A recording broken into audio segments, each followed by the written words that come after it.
আলহামদুলিল্লাহ। আর এটা যখন হবেই না, আলহামদুলিল্লাহ, শুকরিয়া। তখন কি করতে হবে? শিক্ষা বৈঠক তখন শুরু। জিজিয়ার সিস্টেম আমাদের এখানে নাই, তখন যাইতে হবে কি জেহাদের সিস্টেমে। তা আমাদের এখানে এইটাই হলো জেহাদ। এই মানুষদেরকে দাওয়াত দেওয়া, তাদেরকে দিনের পথে নিয়ে আসে, এটাই দাওয়াত, এটাই হলো জেহাদ। জেহাদ শব্দ জিম হা দাল, শুনে রাখেন কয়টা মূল ধাতু হলো জিম হা দাল জাহাদুন। জাহাদুন শব্দের অর্থ হয়েছে, শাব্দিক অর্থ চেষ্টা করা, প্রচেষ্টা করা, কষ্ট করা, এর কি শাব্দিক অর্থ।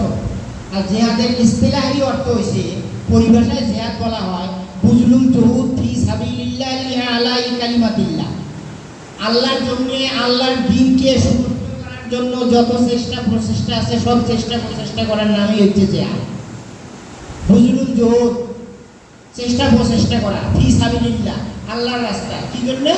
আলাই কালিমাতিল্লাহ, আল্লাহর কালিমাকে, আল্লাহর নামকে, আল্লাহর বিধানকে সুউচ্চ করার জন্য। তা আমরা এই যে জেহাদটা কিন্তু একটা ব্যাপক, তা আমরা এখানে যে আসছি এটাও জেহাদের একটা অংশ, এটাও কি জেহাদের একটা অংশ। আমাদের নিয়ে কি এই আল্লাহর জমিনে আল্লাহর দিন কায়েম করা, এটাও কায়েমের আমরা প্রশিক্ষণ দিতে এসেছি, এটাও জেহাদের একটা অংশ। আর ওইটাকে বলা হয় কিতাব, যেটা সরাসরি যেটা এটা কেতাবটা হলো লাস্টের স্টেজে। আমাদের দেশের মধ্যে ওই ওই বিধান প্রযোজ্য হবে না, আমাদের এই দেশের মধ্যে কেতাবের বিধান কি হবে না, প্রযোজ্য হবে না।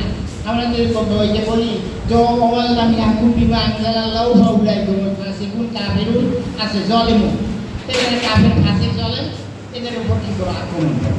আর আমরা দুইজন চারজন এদের উপর আক্রমণ